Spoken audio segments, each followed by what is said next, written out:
বিসমিল্লাহির রহমানির রহিম। আল্লাহ, আমরা তো খুবই গুনাহগার, খুব ভয় হয় আমাদের। আরে আল্লাহ, আমরা তো সীমা লঙ্ঘনকারী। কোন মুখ নিয়ে আপনার সামনে দাঁড়াবো? এত গুণের মাঝে আমাদের একটু আশার আলো জাগে। আপনি তো রহমান, আপনি তো রাহিম, আপনি তো আমাদের ওই করুণাময় রব, যে রব আমাদেরকে ক্ষমার দৃষ্টিতে দেখে। আপনি তো আমাদের সেই রব। আপনি যদি আজকে ক্ষমা না করেন, কে ক্ষমা করবে আমাদের? আপনার রহমান নামের উসিলা করে আমাদেরকে ক্ষমা করে দেন। আপনার রাহিম নামের উসিলা করে আমাদেরকে ক্ষমা করে দেন। আজকে যদি আপনি আমাদেরকে ফিরিয়ে দেন, এমন তো কেউ নেই আমাদেরকে ক্ষমা করার মতো। এমন তো কেউ নেই আমাদেরকে ওই জাহান্নামের আগুন থেকে বাঁচানোর মতো।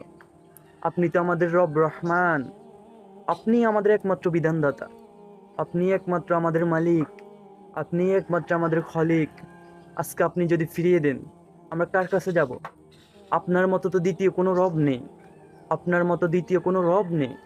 আপনিই তো আমাদের সব। আজকে আমাদের মতো গুনাহগারকে আল্লাহ আপনি ফিরিয়ে দিয়েন না। আল্লাহ, আমাদের মতো পথভ্রষ্টকে আল্লাহ আপনি সঠিক পথ দেখান। আজকে আমাদেরকে ফিরিয়ে দিয়েন না। আমাদেরকে যদি ফিরিয়ে দেন, আমরা ধ্বংস হয়ে যাব। ধ্বংস।